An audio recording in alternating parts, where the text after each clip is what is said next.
वो पाकिस्तान ही क्या जो सुधर जाए, लेकिन एक सच्चाई ये भी है कि पाकिस्तान को सीधे तरीके से बातें समझ में नहीं आती है।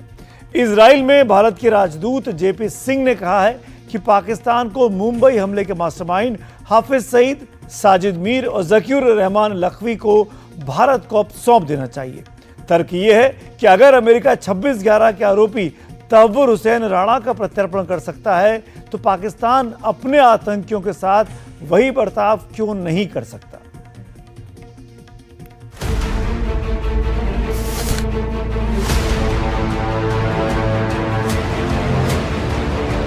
मरकज तैयबा यानी हाफिज सईद का वो ठिकाना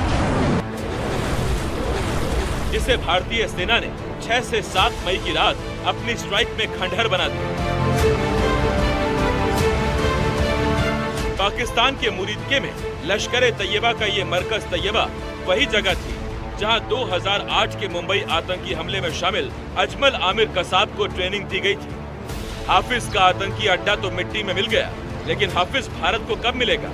इजराइल में भारत के राजदूत जेपी सिंह ने मुंबई हमले के मास्टरमाइंड हाफिज सईद, साजिद मीर और जकीउर रहमान लखवी को भारत को सौंपने की मांग की है।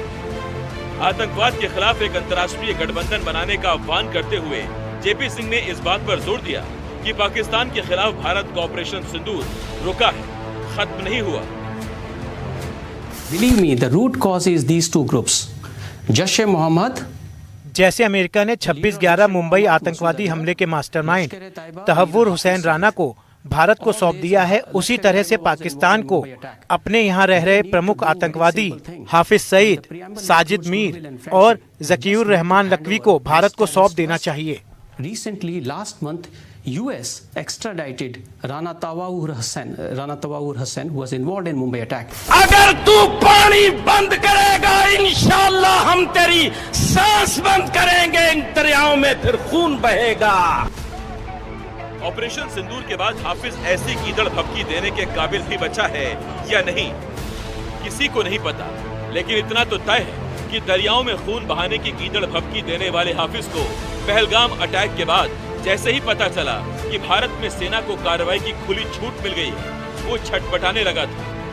हमने आपको ये भी बताया था कि पहलगाम का मास्टरमाइंड नंबर 1 लश्कर का मुखिया हाफिज सईद एक नए एड्रेस पर जाकर दुबक गया है। ऐसी खबर थी कि हाफिज को लाहौर के कैंटोनमेंट एरिया में मियां मीर कॉलोनी में एक सेफ हाउस में रखा गया है। ये लाहौर का वो इलाका है जहां पाकिस्तान आर्मी के 4 कोर कमांडर रहते हैं। आप समझ सकते हैं ये जगह लाहौर में कितनी सुरक्षित मानी जाती है। इसके पहले हाफिज लाहौर के ही मुनीर रोड इलाके में ऑफिसर्स कॉलोनी के नजदीक बने एक सेफ हाउस में रह रहा था।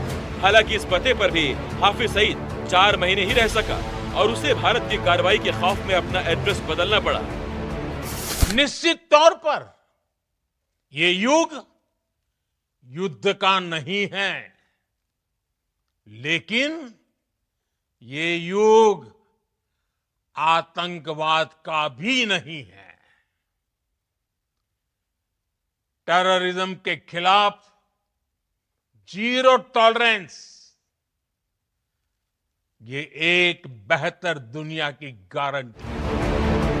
पाकिस्तान क्यों आतंकिस्तान बन गया है, आप इस बात को ऐसे समझिए। हाफिज सईद पाकिस्तानी आर्मी की रिटायर्ड स्पेशल सर्विस ग्रुप के पैरा कमांडो की सुरक्षा के घेरे में रह रहा है। पाकिस्तान आर्मी की रिटायर्ड स्पेशल सर्विस ग्रुप के पैरा कमांडो 24 घंटे हाफिज सईद के साथ 3 शिफ्ट में तैनात रहते हैं। इतना ही नहीं, हाफिज सईद को 3 बुलेट प्रूफ गाड़ियों का काफिला दिया गया है। और तो और इन गाड़ियों में हाफिज सईद की बुलेट प्रूफ गाड़ी का ड्राइवर भी खुद पाकिस्तान आर्मी का रिटायर्ड एसएसजी पैरा कमांडो है। ऑपरेशन सिंदूर के पहले से ही आईएसआई और पाकिस्तान आर्मी ने हाफिज सईद की किसी भी मूवमेंट पर रोक लगा रखी है। आप समझ सकते हैं हाफिज को पाकिस्तान किस कदर बचा रहा है। यही वजह है कि इजराइल में भारत के राजदूत जेपी सिंह ने कहा कि पाकिस्तान को इन आतंकियों को भारत को सौंप देना चाहिए, क्योंकि पाकिस्तान अगर आतंकवाद को बढ़ावा देना जारी रखेगा तो फिर भारत भी चुप नहीं बैठेगा।